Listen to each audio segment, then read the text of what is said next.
Aglaonema അല്ലെങ്കിൽ Chinese evergreen എന്ന് നമ്മൾ പറയുന്ന നല്ലൊരു ഫോളിയേജ് പ്ലാന്റിൻ്റെ സെയിൽ വീഡിയോ ആയിട്ടാണ് വന്നിരിക്കുന്നത്. നല്ല റേറ്റുള്ള പ്ലാന്റ്സ് ആണ് എപ്പോഴും എഗ്ലോണിമ വരാറ്. നമ്മൾ 90 റുപ്പീസിനാണ് മിക്ക പ്ലാന്റ്സും സെറ്റ് ചെയ്തിരിക്കുന്നത്. സീഡ്ലിംഗ് അല്ല, അതിനേക്കാളും കുറച്ചും കൂടി വലുപ്പമുള്ള പ്ലാന്റ്സ് ആണ്. എന്നാൽ മദർ പ്ലാന്റും അല്ല. ചിലതിൽ ഡബിൾ ഷൂട്ട് പ്ലാന്റ്സ് വരുന്നുണ്ട്. നമുക്ക് ഓർഡർ കിട്ടി പേയ്മെൻറ്റ് തരുന്നവർക്കായിരിക്കും നമ്മൾ ഡബിൾ ഷൂട്ട് പ്ലാന്റ്സ് ആദ്യം അയക്കുക. 15 ദിവസത്തിനുള്ളിലാണ് നമ്മൾ പ്ലാന്റ്സ് ഡിസ്പാച്ച് ചെയ്യുക. കേരളത്തിനകത്ത് മാത്രമേ നമ്മൾ കൊറിയർ ചെയ്യുന്നുള്ളൂ. ഫസ്റ്റ് വരുന്ന പ്ലാന്റ് എന്ന് പറഞ്ഞാൽ എഗ്ലോണിമ റെഡ് എമറാൾഡിൻ്റെ പ്ലാന്റ് ആണ്. ഈ ഒരു വലുപ്പം വരും, ആവശ്യത്തിന് വലുപ്പമുണ്ട്. 90 റുപ്പീസാണ്, 90 രൂപ. നമ്മൾ വലിയ ബോട്ടിൽ സെറ്റ് ചെയ്യണം, നമുക്ക് കൂടുതൽ ഷൂട്ട്സും വലിയ പ്ലാന്റ്സും കിട്ടും. ഇത് സിൽവർ ക്യൂൻ അല്ലെങ്കിൽ സിൽവർ കിങ് എന്ന് പറഞ്ഞ ഐഡിയയിൽ വരുന്ന പ്ലാന്റ് ആണ്. 90 റുപ്പീസ് തന്നെയാണ്. 3 പേർക്ക് കൊടുക്കാനുള്ളതാണ് ഉള്ളത്. ചിലതിൽ 2 ഷൂട്ടും ചിലതിൽ 1 ഷൂട്ടും ഉള്ള പ്ലാന്റ് ആണ്. നമ്മൾ സ്പ്ലിറ്റ് ചെയ്യില്ല, പുതിയ വരുന്ന തൈകൾ നമ്മൾ സ്പ്ലിറ്റ് ചെയ്യില്ല, ഒരുമിച്ചാണ് അയക്കുക.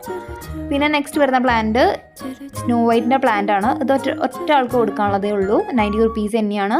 ഡബിൾ ഷൂട്ട് പ്ലാന്റ് ആണ്. അപ്പോൾ വേണ്ടവർ കോൺടാക്റ്റ് ചെയ്യുക. പിന്നെ ഇതെന്ന് പറയുന്നത് നമ്മുടെ ഡോണാക്കാമൻ്റെ പ്ലാന്റ് ആണ്. 60 റുപ്പീസാണ്. ഇതൊരു സിംഗിൾ പ്ലാന്റ് ഉള്ളൂ. പിന്നെ ഈ ഒരു സൈസിലുള്ള പ്ലാന്റ് 30 റുപ്പീസാണ്. ഇതും ഒരു സിംഗിൾ പ്ലാന്റ് ഉള്ളൂ.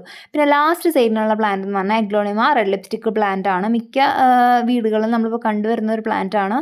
ഇതിന് 60 റുപ്പീസാണ്. ചിലതിൽ ഡബിൾ ഷൂട്ടുണ്ട്, ചിലതിൽ സിംഗിൾ ഷൂട്ട് ഉണ്ട്.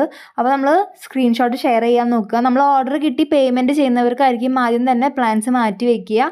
അതുകൊണ്ട് വേഗം ഓർഡർ ചെയ്യാൻ നോക്കുക. കാരണം ഈ കാണുന്ന ക്വാണ്ടിറ്റി മാത്രമേ നമുക്കിപ്പോൾ സെയിലിനുള്ളൂ. അപ്പോൾ വേണ്ടവർ കോൺടാക്റ്റ് ചെയ്യുക. ഇതൊക്കെ കൂടുതൽ ഷൂട്ട്സ് വരുന്നതും വലിയ വലിയ പ്ലാന്റ് ആയിട്ട് വരുന്ന പ്ലാന്റ്സ് ആണ്. ഇത് നമ്മൾ വാങ്ങിക്കുമ്പോൾ നമ്മൾ കുറച്ച് 2-3 പ്ലാന്റ്സ് ആയിട്ട് എടുക്കാൻ നോക്കുക. കാരണം നമ്മൾ എക്സ്ട്രാ കൊറിയർ ചാർജ് കൊടുക്കുന്നതുകൊണ്ട് സിംഗിൾ പ്ലാന്റ് ആയിട്ട് എടുക്കുകയാണെങ്കിൽ വളരെ നഷ്ടമാണ്. അപ്പോൾ ഇതൊക്കെയാണ് അതിൻ്റെ മദർ പ്ലാന്റ്സ്. ഈ ഒരു വലുപ്പം വരുന്ന കാണിക്കാൻ വേണ്ടിയിട്ടാണ് ഞാൻ ഫോട്ടോയിൽ ആഡ് ചെയ്തിരിക്കുന്നത്. അപ്പോൾ വേണ്ടവർ കോൺടാക്റ്റ് ചെയ്യുക. താങ്ക്